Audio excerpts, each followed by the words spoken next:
Have you heard your English teachers talking about MLA citations and maybe heard the term APA citations and you weren't totally sure what they were talking about? Well, I'm going to briefly talk you through a few of the common differences and show you how to create easy citations using citation generators. Okay, first of all, APA versus MLA. They just stand for different things, and there's two of many different types of citation styles that you might encounter.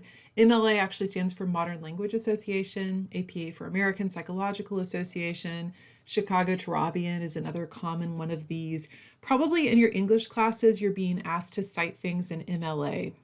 But if you are a health sciences major or a sociology or psychology major, you might be asked to do things in APA style. So basically these citation styles, they're different standards for writing and creating citations that track where your information came from. These include in-text citations. So you might have seen in a paper where you have in parentheses after a quote, or at the end of a section, you'll have in parentheses the author and a page number. Works cited or bibliography pages, but a works cited page usually comes at the end of your paper, a bibliography comes at the end of your paper, and it's a list of all of the sources that you used in that paper as well as the citations. We're going to use those in our speeches, by the way. For your informative and persuasive speeches, I ask you to submit a bibliography or works cited page. Endnotes or footnotes and how those are styled. And those are sometimes when you see the little number after something, and then at the bottom of the page or the end of the article, they'll have those numbers that they match up the text number with the end note or the footnote at the bottom of the page. That's another thing that is regulated by what citation style you're using. And then just how you format your paper, how they like to do the paragraphs and the indentations and the headers and things like that. So those are some differences between MLA and APA. If you're using the Galveston College Library OneSearch, then, and as well as most library databases, the citations are built into it and you can use those to create your citations. So for this ebook, for example, up here I see the little quote marks and I can click on those quote marks. Down here is the references and it gives me different choices of styles. So again, all of these are different citation styles. There's my APA right there.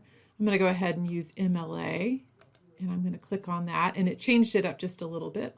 I'm going to copy this to the clipboard and I could highlight this, but then it's going to have a gray background. So if I just say copy to the clipboard, then it's copied.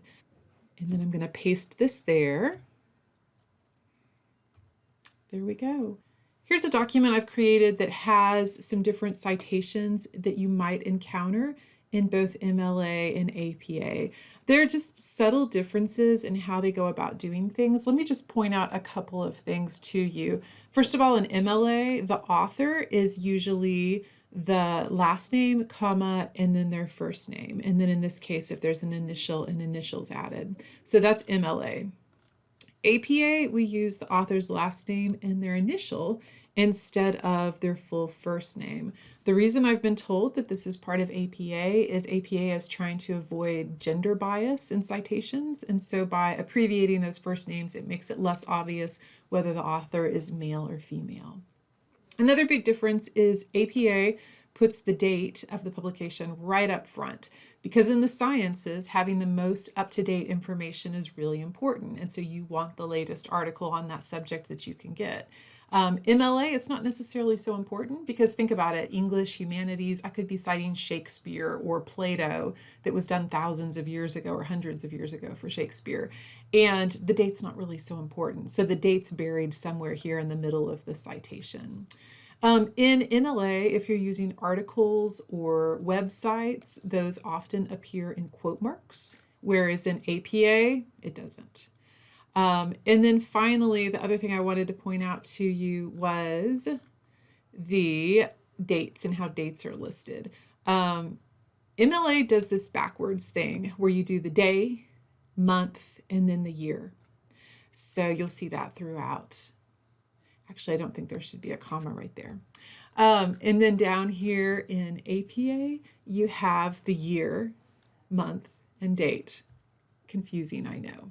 My best piece of advice on this is look it up if you're in doubt. So if you're not using a citation generator and you're having to create this yourself, which often will happen because it's just not available to you, Go to a web source like Purdue OWL and take a look at the different samples they have and the rules they have posted, and that'll help you figure out what to do. So I hope this has been helpful to you in figuring out the difference between MLA citations and APA citations. For your speeches, for oral citations, it's really not going to make much of a difference, but where it will make a difference in how you put together that works cited page, and your professors, depending on the area of study that you're in, will probably care whether you're using MLA or APA.